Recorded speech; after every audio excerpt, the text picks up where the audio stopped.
الحمدللہ والصلاة والسلام علی رسول اللہ بعد۔ سامعین حضرات، احکام رمضان کے حوالے سے فوائد رمضان اور کچھ آداب رمضان آپ سماعت فرما چکے۔ ابھی اسی سلسلہ کو جاری رکھتے ہوئے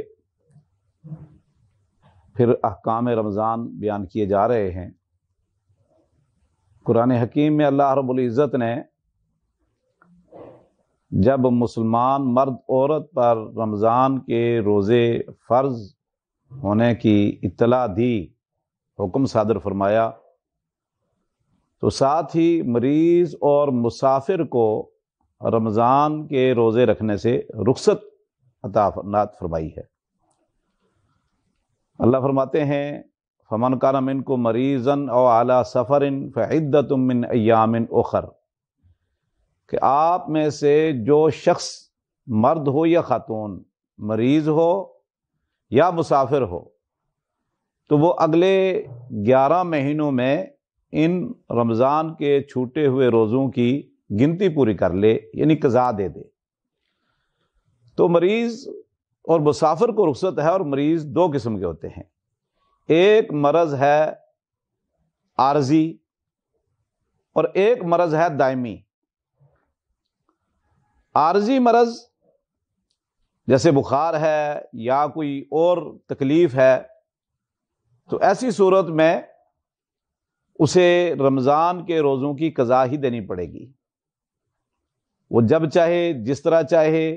رمضان کے روزوں کی قضا اگلے 11 مہینوں میں اسے دینی لازم ہے۔ ایک مریض ہوتا ہے دائمی، جس کے شفایاب ہونے کی کوئی امید نہیں۔ کئی ایسی بیماریاں ہیں جو دائمی ہوتی ہیں، اور ڈاکٹر حضرات، اطباء مریض کو روزہ رکھنے سے بالکل منع کر دیتے ہیں، جیسے شوگر ہے، گردے کی بیماری ہے، جگر کی ہے، بے شمار ہیں۔ ایسے مریض کے لیے حکم یہی ہے کہ وہ اگلے 11 مہینوں میں تو رمضان کے روزے نہیں رکھ سکتا، قضا نہیں، تو ایسا مریض پھر فدیہ دے گا۔ جیسے اگلی آیت میں اللہ رب العزت نے ارشاد فرمایا وَعَلَى الَّذِينَ يُطِيقُونَهُ فِدْيَةٌ طَعَامُ مِسْكِينٍ۔ اب یہ جو آیت ہے اس کی کئی توجیحات ہیں۔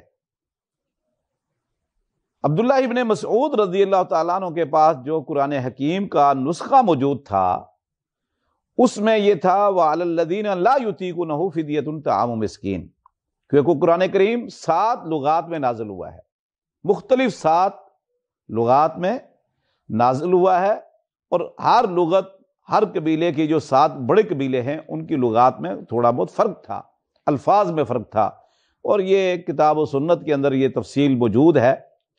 تو عبداللہ بن مسعود رضی اللہ تعالیٰ عنہ کے نسخے میں لا یطیقونہ تھا کہ جو لوگ روزہ رکھنے کی ہمت نہیں رکھتے، طاقت نہیں رکھتے، استطاعت نہیں رکھتے، وہ مسکین کو کھانا کھلائیں۔ ایک تو جی اس کی امام بخاری رحمہ اللہ تعالی نے کی ہے، صحیح بخاری کے اندر وہ فرماتے ہیں کہ وَعَلَى الَّذِينَ يُطِيقُونَهُ کا معنی ہے وَعَلَى الَّذِينَ يَتَجَشَّوْنَهُ، کہ وہ لوگ جو بڑی مشقت کے ساتھ روزہ رکھتے ہیں، یعنی ان پر روزہ گراں گزرتا ہے، روزہ رکھنے کی حقیقت میں وہ ہمت طاقت نہیں رکھتے، لیکن وہ اپنے اندر ایسا محسوس کرتے کہ ہم رکھ لیں گے اور زبردستی روزہ رکھنے کی کوشش کرتے ہیں، تو یتجشونہ، تو ان کو اللہ رب العزت نے روزے کے فدیہ کی رخصت دے رکھی ہے اور حکم دے رکھا ہے۔ اور اسی طرح ایک تو جی اس کی کہ یہ آیت منسوخ ہے، جیسا کہ صحیح بخاری میں سلمہ بن اکوع رضی اللہ تعالیٰ عنہ کی حدیث موجود ہے۔ تو عبداللہ بن عباس رضی اللہ تعالیٰ عنہ کا بھی یہی فرمان ہے۔ عطا رحمۃ اللہ علیہ فرماتے ہیں کہ میرے استاد عبداللہ بن عباس رضی اللہ تعالیٰ عنہ فرمایا کرتے تھے کہ وَعَلَى الَّذِينَ يُطِيقُونَهُ فِدْيَةٌ طَعَامُ مِسْكِينٍ، یہ آیت منسوخ نہیں، یہ آیت اپنی جگہ پر اٹل ہے، محکم ہے، حکم اس کا موجود ہے، اور یہ دائمی مریض اور بوڑھے مرد اور خواتین کے لیے ہے یہ آیت۔ تو یہ دائمی مریض کے لیے پھر وہ فدیہ دے گا، اور فدیہ کتنا ہونا چاہیے یہ انشاءاللہ ہم بیان کریں گے۔ دوسرا ہے مسافر، سفر جو نماز قصر کے لیے سفر ہے وہ ہو یا اسے زیادہ ہو، سفر ریل گاڑی میں ہو، ہوائی جہاز میں ہو، اپنی گاڑی میں ہو، پیدل ہو، یا جیسا کہ اس زمانے میں گھوڑوں پر اور اونٹوں پر سفر ہوتا تھا، آج بھی اگر ہو، تو ہر سفر جس قسم کا بھی سفر ہو اس میں روزوں کے چھوڑنے کی رخصت اللہ رب العزت نے دے رکھی ہے۔ اسی طرح سفر کسی بھی غرض سے کیا جا سکتا ہے، تعلیم کے لیے، جہاد کے لیے، کاروبار کے لیے، سیر تفریح کے لیے، کسی بھی غرض سے سفر کیا جائے تو سفر سفر ہی ہوتا ہے۔ اس میں نماز کی قصر جو 4 رکھتے ہیں اس کو قصر کی اجازت ہے، رخصت ہے، اور اس طرح روزہ چھوڑنے کی بھی رخصت ہے۔ تو مسافر کے لیے بھی اللہ رب العزت نے اسلام میں نرمی کرتے ہوئے اس کو بھی رخصت دے رکھی ہے۔ اب یہ ہے کہ مریض اور مسافر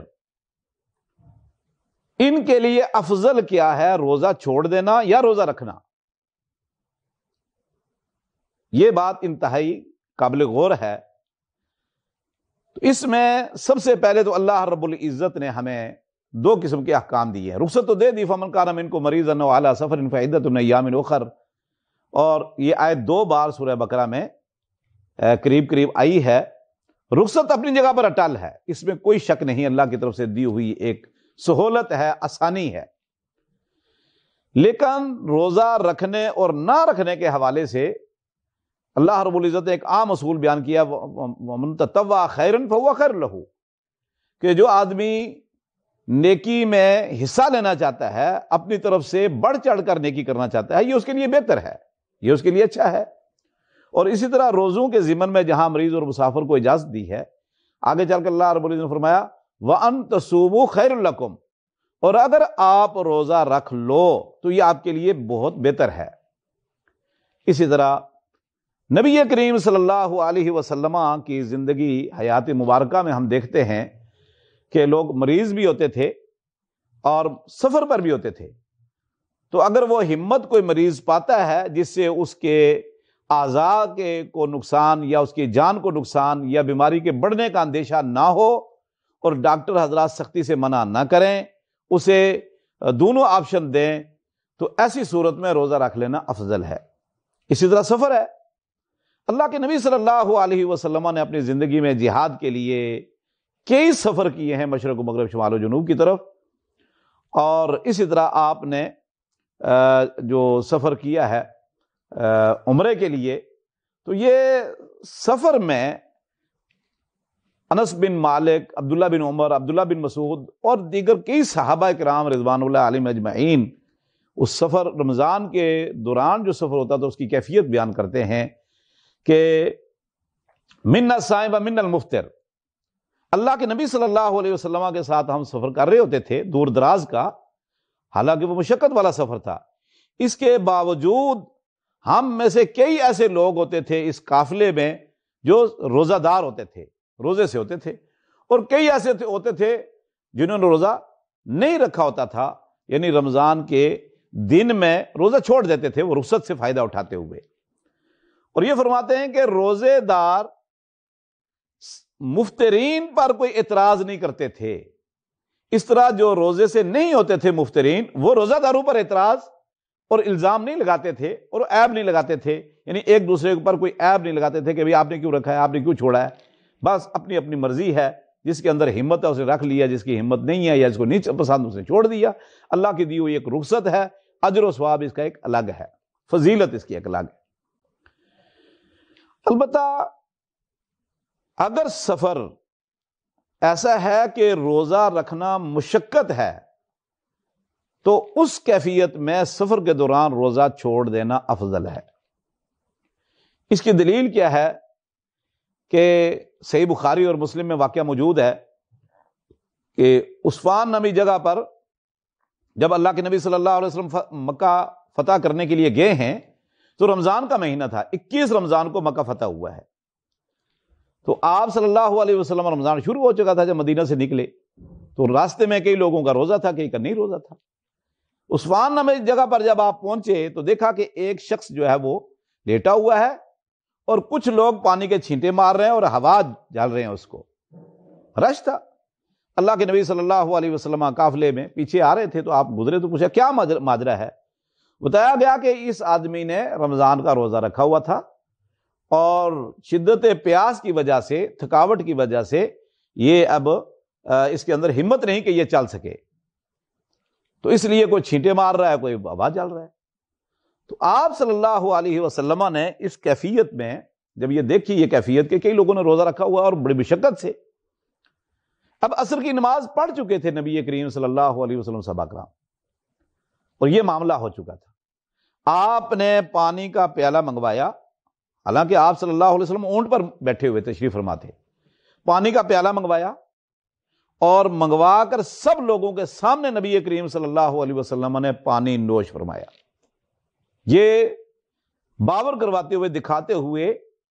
کہ میں پانی پی چکا ہوں۔ حالانکہ اللہ کے نبی صلی اللہ علیہ وسلم نے نہ کسی کو حکم دیا، نہ روزے سے منع کیا، نہ ڈانٹا ہے۔ اب اللہ کے نبی صلی اللہ علیہ وسلم جب آگے چلے تو کسی نے بتایا کہ اللہ کے رسول ابھی تک کچھ لوگ روزے سے ہیں، وہ یہ سمجھ رہے ہیں کہ عصر کی نماز پڑھ چکے ہیں، مغرب قریب ہے، پھر افطاری کر لیں گے، تو ابھی انہوں نے روزہ نہیں چھوڑا۔ تو آپ صلی اللہ علیہ وسلم نے فرمایا اولئک العصاۃ، اولئک العصاۃ، یہ لوگ نافرمان ہیں، یہ لوگ نافرمان ہیں۔ یہ صحیح مسلم کے اندر یہ سارے لفظ تفصیل کے ساتھ موجود ہیں۔ تو اس حدیث سے ثابت ہوتا ہے کہ اگر سفر کے دوران روزہ رکھنا مشقت کا باعث ہے، گراں گزر رہا ہے، تکلیف دے رہا ہے، تو ایسی صورت میں روزہ افطار کر دینا افضل ہے۔ اس واقعہ اور اللہ کے نبی صلی اللہ علیہ وسلم کے عمل سے بھی کچھ باتیں، کچھ مسائل اور احکام ثابت ہو رہے ہیں کہ اس سے ثابت ہوتا ہے کہ اللہ کے نبی صلی اللہ علیہ وسلم اپنی امت کے لیے بڑے رحیم، مشفق اور مہربان تھے، بہت رحم دل تھے، کہ آپ نے جب یہ کیفیت دیکھی تو آپ نے روزہ سب کو دکھا کر پانی پی لیا۔ اس حدیث سے یہ بھی ثابت ہوتا ہے واقعہ سے کہ اللہ کے نبی صلی اللہ علیہ وسلم کے حکم کی، صریح حکم کی، فرمان کی نافرمانی جیسے گناہ ہے، حکم عدولی ہے، گناہ ہے، اسی طرح اللہ کے نبی صلی اللہ علیہ وسلم کا عمل جو آپ نے لوگوں کو دکھا کر عمل کیا کہ اس کو اختیار کریں، اگر جو حکم نہیں دیا، اس عمل کی مخالفت بھی گناہ ہے اور نافرمانی ہے۔ جیسا کہ یہاں اللہ کے نبی صلی اللہ علیہ وسلم نے منع نہیں کیا، ڈانٹا نہیں، لیکن اس کے باوجود آپ نے صرف پانی پیا اور فرمایا کہ ابھی تک جنہوں نے روزہ نہیں چھوڑا وہ نافرمان ہے، کہ جب میں مسلمانوں کا قائد، رہبر، رہنما، میں نبی ان کو دکھا کر پانی پی چکا ہوں، تو ان کو چاہیے یہ تھا کہ نبی کے اسوہ پر عمل کریں، یہ نافرمانی ہوئی۔ پھر تو اس طرح ایک اور واقعہ آتا ہے کہ ایک سفر میں صحابہ کرام رضوان اللہ علیہم اجمعین کچھ روزے سے تھے اور کچھ مفطرین تھے۔ ایک جگہ پڑاؤ ڈالا تو جب آرام کے لیے منزل پر رکے تو جو لوگ روزہ سے تھے وہ یقیناً بات ہے پیاس، تھکاوٹ، مشقت، گرمی، تو صحابہ فرماتے ہیں کہ وہ دوڑ کر درختوں کے نیچے چلے گئے اور لیٹ گئے، سو گئے، آرام کرنے لگ گئے۔ باقی جو لوگ تھے، جو مفطرین تھے، انہوں نے اپنے اونٹوں سے بھی سامان اتارا، ان کے اونٹوں سے بھی سامان اتارا، خیمے لگائے، لکڑیاں اکٹھی کی، کھانا پکایا اور اسلحہ وغیرہ سنبھالا، انہوں نے پہرا دیا۔ تو اللہ کے نبی صلی اللہ علیہ وسلم نے اس موقع پر کیا فرمایا؟ فرمایا سابق المفطرون، سابق المفطرون، آج مفطرون سبقت لے گئے ہیں اجر و ثواب میں، مفطرون بازی لوٹ چکے ہیں اور بہاریں لوٹ چکے ہیں۔ یعنی اس کا مطلب یہ ہے کہ ایسی کیفیت میں صائمین سے مفطرین کو اجر زیادہ ملا ہے اور اللہ کی رضا ان کو زیادہ شامل حال ہے۔ تو اس سے ثابت ہوتا ہے کہ اگر سفر میں اتنی مشقت نہیں، روزہ رکھ لینا ہی بہتر ہے، اگر مشقت ہو تو روزہ چھوڑ دینا، رخصت کو اختیار کرنا زیادہ بہتر ہے۔ صحیح مسلم میں ایک حدیث ہے اللہ کے نبی صلی اللہ علیہ وسلم کی، آپ نے فرمایا ان اللہ یحب ان یؤتی رخصہ کما یحب ان یؤتی عزائمہ، جیسے اللہ رب العزت کو یہ بات پسند ہے کہ لوگ میری عظیمت والے احکام اور معاملات کو اختیار کریں، ایسے ہی اللہ رب العزت کو یہ بات بھی پسند ہے کہ لوگ اللہ کی دی ہوئی رخصتوں کو بھی اختیار کریں اور ان پر عمل کریں۔ جزاکم اللہ خیر۔ اب ہم جاتے ہیں بریک کی طرف۔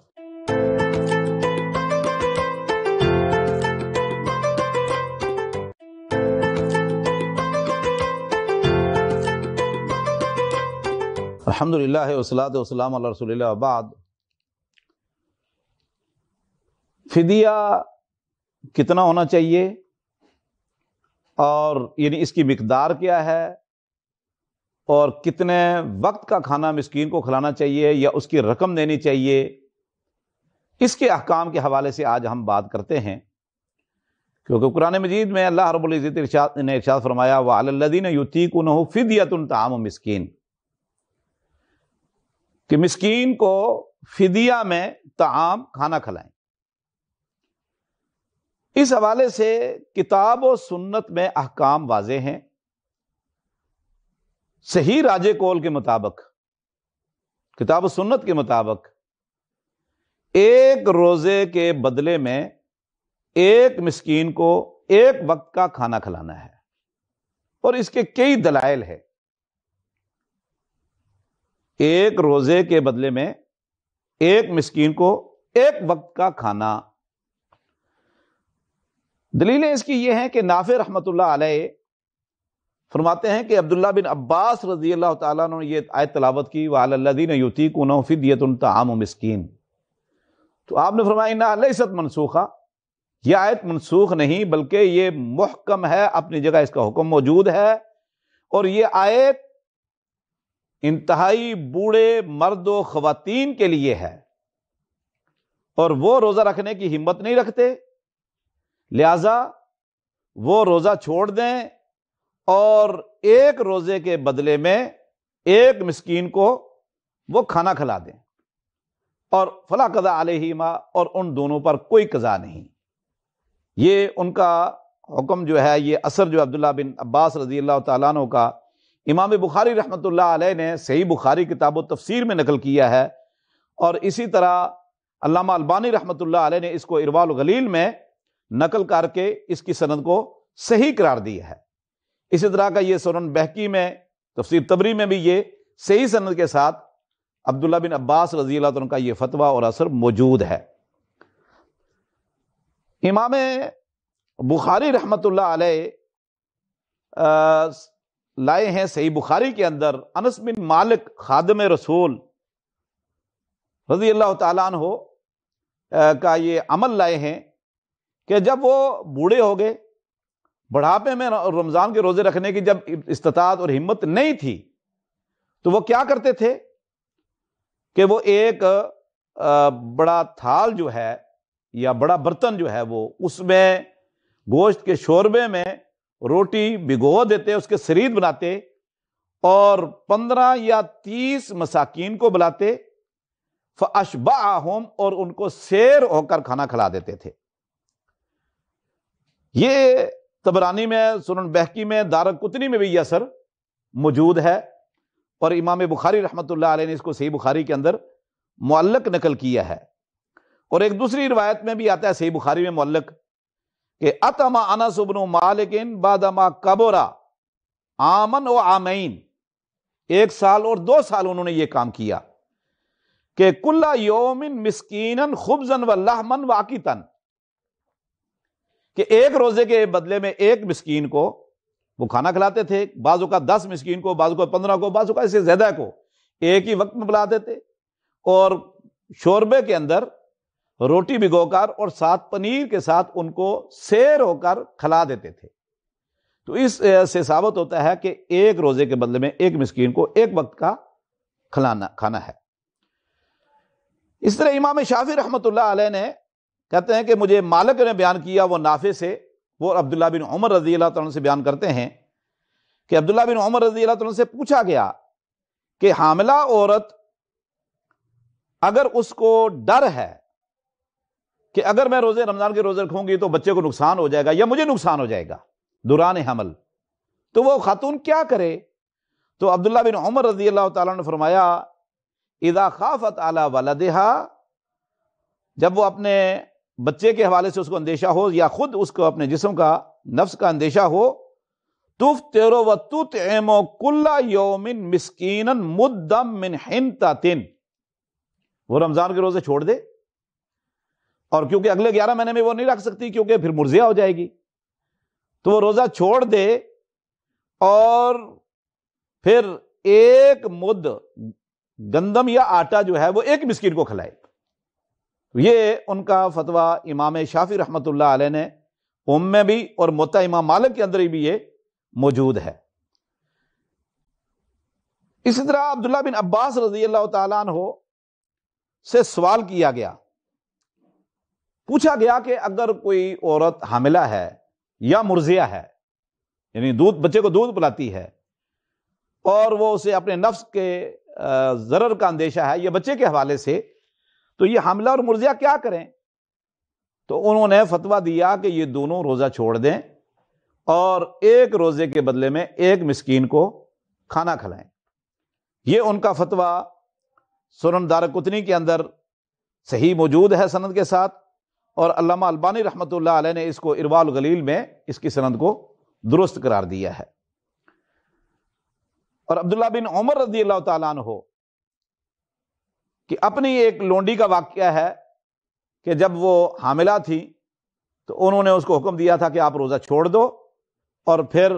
روزے کا فدیہ دے دینا کہ مسکین کو کھانا، طعام مسکین کو کھانا کھلا دینا۔ اسی طرح عبداللہ بن عباس رضی اللہ تعالیٰ عنہ کی ایک لونڈی تھی جس کو ام الولد کہتے ہیں، یعنی ان کی وہ بچوں کی ماں تھی ام الولد، وہ حاملہ تھی، تو خود عبداللہ بن عباس رضی اللہ تعالیٰ عنہ کے پاس گئے اور اس کو کہا کہ آپ روزہ چھوڑ دو اور ایک روزے کے بدلے میں ایک مسکین کو آپ کھانا کھلا دیا کرو۔ تو وہ خاتون بھی ان کے حکم اور فتوے کے مطابق وہ ایک مسکین کو ایک روزے کے بدلے میں کھانا کھلا دیا کرتی تھی، اور یہ واقعات سارے صحیح سند کے ساتھ موجود ہیں دارقطنی میں، صحیح ابن خزیمہ میں، اور اسی طرح علامہ البانی رحمۃ اللہ نے ارواء الغلیل میں یہ واقعات نقل کیے ہیں۔ اب یہ جو میں نے صحیح سند کے ساتھ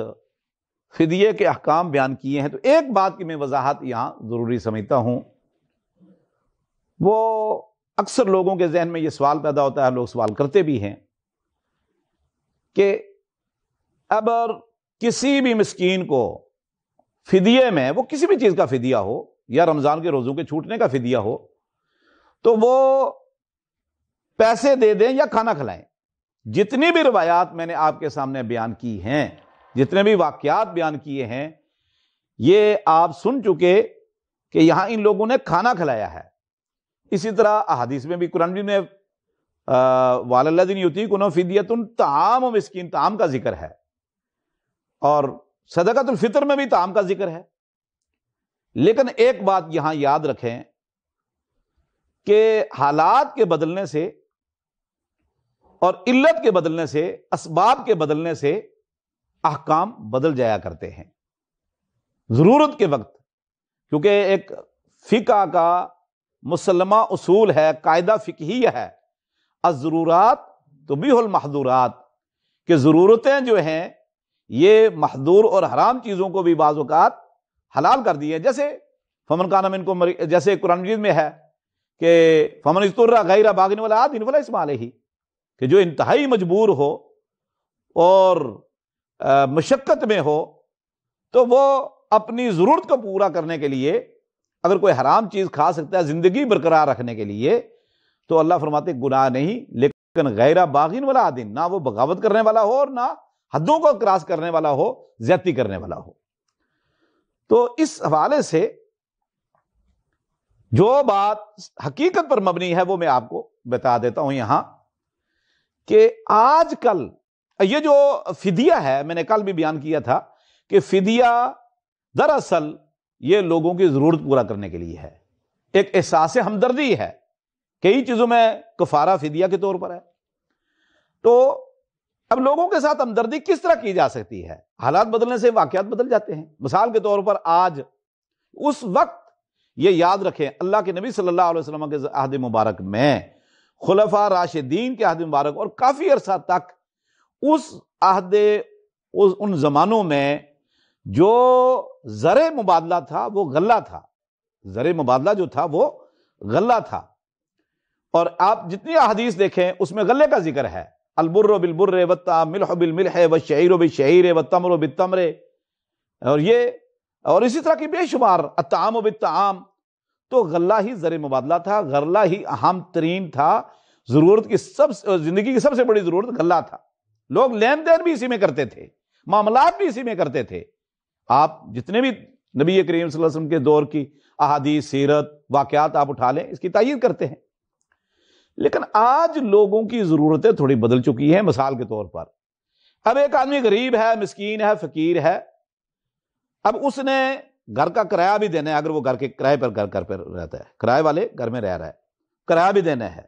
گیس کا بل بھی دینا ہے، بجلی کا بل بھی دینا ہے، بچوں کی اسکول کی فیسیں بھی دینی ہیں، اور اس کے میڈیسن کا خرچہ بھی ہے، اور اس کے کپڑے، جوتے بے شمار، پھر راشن سب خرید کر ہے. تو راشن بھی مختلف ہے، کوئی ایک چیز نہیں ہے، صرف آٹا ہی ہے اور دالیں ہیں یا گھی ہے. تو اس لیے اس کی ضرورت کا اور اس کے مسائل کا خیال رکھا جائے. یہی اسلام ہمیں سکھاتا ہے. میں اس کی ایک مثال دیتا ہوں. مثال کے طور پر پاکستان میں کئی مرتبہ ہمیں دیکھنے میں آیا کہ زلزلہ آ گیا، سیلاب آ گیا، یا گزشتہ 2 سالوں میں کرونا تھا. دیہڑی دار جو لوگ تھے وہ انتہائی مشقت میں تھے، روزگار تھا نہیں. تو وہ لوگ اب کہنے لگے بھئی ہمارے گھر میں راشن بھی نہیں ہے. تو اصحاب الخیر جو متمول لوگ تھے، غنی لوگ تھے، الحمدللہ ان لوگوں نے کراچی کے اندر اور پورے پاکستان میں اللہ کے فضل و کرم سے ان بے سہارا لوگوں کو بے سہارا نہیں چھوڑا، بلکہ ان کے ممید و معاون بن گئے. اور ہم نے دیکھا کہ روڈ کے اوپر راشن کے ڈھیر تھے. اللہ کے فضل و کرم سے ایسے لوگوں کو راشن دے رہے تھے. ایسی کیفیت میں کراچی کے اندر یہ کئی ایسے جگہ پر یہ واقعات پیش آئے کہ مثال کے طور پر آٹا ہی دے دیا گیا لوگوں کو. ایک آدمی نے گھی دینا شروع کر دیا، ایک نے دالیں کافی مقدار میں دے دی، اور بے شمار لوگ دیتے رہے. تو غریبوں کے گھر میں آٹے کے ڈھیر لگ گئے، یا دالیں بہت زیادہ ہو گئیں، یا اتنا گھی لوگوں نے دے دیا، کئی لوگوں نے گھی دے دیا کسی ایک آدمی کو. اب وہ آٹا تو خراب ہو جاتا ہے، دالیں کیسے سنبھالے گا؟ اور اس کی دیگر ضروریات بھی ہے جو میں نے بیان کی. تو ایسی کیفیت میں کراچی میں کئی یہ غریب لوگ کسی بڑے سٹور پر گئے، کریانہ سٹور پر گئے، اور وہاں جا کر انہوں نے کہا جی ہمارے پاس آٹا ہے، ریلیف کا ہمیں آٹا ملا ہے، تو آپ اگر ہم سے آٹا خرید لیں تھوڑا سا کم پیسوں میں، یعنی سستا ہم سے خرید لیں، اور ہمیں اس کے بدلے میں پیسے دیتے تاکہ ہم اپنی ضرورتیں، دیگر ضرورتیں بھی پوری کریں. ہمارے مسائل ہیں بھائی، جیسے میں نے بیان کیا ہے. اب ہوا کیا کہ ان لوگوں نے، کریانہ والوں نے، ان کی ویڈیو بنا لی کہ دیکھو جی غریبوں کے پاس بہت راشن ہو گیا، اب تو یہ بیچنے لگ گئے ہیں، اور ویڈیو بنا کر باہر ریلیز کر دی کہ دیکھو اب غریبوں کو نہیں دینا آپ لوگوں نے. حالانکہ یہ اس آدمی کا ظلم تھا کہ ایک غریب آدمی ہے، اس کو اگر 15-20 آدمیوں کی طرف سے آٹا مل گیا تو وہ آٹے میں تو کیڑے پڑیں گے، اس کی ضرورتیں بے شمار ہیں. اب وہ سمجھتا تھا کہ آٹا خراب ہو جائے گا، اس سے بہتر یہ کہ بیچ کر میں پیسے لے لوں اور ان پیسوں سے میں ایسی اشیاء خرید لوں جو مجھے فائدہ پہنچے. یا میری میڈیسن کا مسئلہ ہے، بالکل پیسے نہیں ہے، جیب خالی ہے، وہ بھی اس کی بہت بڑی ضرورت ہے، علاج معالجہ سب سے بڑی ضرورت ہے خوراک کے بعد. تو ایسی کیفیت میں پھر لوگ مجبور ہو گئے. تو اس لیے لوگوں کو یہاں تک ہم نہ لائیں، بلکہ ہم سب سے پہلے تو ہم لوگوں سے پوچھیں بھئی اگر کوئی شخص فدیہ دینا چاہتا ہے، وہ کسی قسم کا فدیہ ہے، زیار کا ہے، قسم کا ہے، اور محظورات الاحرام کا ہے، روزے کا فدیہ ہے، کوئی بھی فدیہ ہے، ہم لوگوں کی ضرورت کا خیال رکھیں. لوگوں سے جا کے پوچھیں، محلے میں کوئی بیوہ ہے، مسکین ہے، فقیر ہے، ضرورت مند ہے، لاچار مریض ہے، اسے ہم جا کے پوچھیں بھئی آپ کی کیا ضرورت ہے، آپ ہمیں بتائیں. راشن کی ضرورت ہے تو راشن لے کر دے دیں، چاولوں کی ضرورت ہے چاول دے دیں، آٹا دے دیں، گھی دے دیں، سب تیل اس کے گھر میں پہنچا دیں، آئل، اور اس کے گھر میں دالیں پہنچا دیں، جو ضرورت ہے. اگر وہ کہتا ہے بھئی مجھے کرایہ نہیں ہے گھر کا اور مجھے مالک باہر نکال رہا ہے، تو کرایہ دے دیں، اور سب سے بڑی آپ کی نیکی ہے. اس کے علاج معالجے کی ضرورت ہے وہ پوری کر دیں آپ اس کو. تو ہمیں اس حوالے سے اپنے اڑوس پڑوس میں اور اپنے برادری رشتہ داروں میں، دوست احباب میں ضرورت مند جو لوگوں کو تلاش کر کے ان کی ضرورت کا ادراک کر کے ضرورتوں کو پورا کرنا چاہیے۔ اگر راشن ان کی ضرورت ہے تو سب سے افضل یہ ہے، اگر ان کو رقم کی ضرورت ہے کہ مجبور ہے بیچارہ، اس نے بھی زندگی بسر کرنی ہے، جینا اس نے بھی ہے اور سفید پوشی بھی برقرار رکھنی ہے، تو پھر ہمیں اس کو رقم دے دینی چاہیے، یا جو بھی چیز ضرورت ہے ہم اس کا خیال رکھیں۔ تو اس حوالے سے ایک جمود کا شکار ہمیں نہیں ہونا چاہیے۔ اسلام نے ہمیں بڑی توسع دے رکھی ہے، وما جعل علیکم فی الدین من حرج، اللہ فرماتے ہیں دین میں کوئی تنگی اور کوئی حرج میں نے نہیں رکھا، یرید اللہ بکم اليسر ولا یرید بکم العسر، اللہ فرماتے ہیں میں آسانی ہی آسانی کا ارادہ کرتا ہوں، چاہتا ہوں، تنگی نہیں۔ اور اللہ کے نبی صلی اللہ علیہ وسلم نے فرمایا یسروا ولا تعسروا، آسانیاں کرو تنگیاں نہ کرو، بشروا ولا تنفروا، لوگوں کو خوشخبریاں سناؤ، لوگوں کو اسلام سے متنفر نہ کرو۔ جزاکم اللہ خیر، احسن جزا، بارک اللہ علیکم۔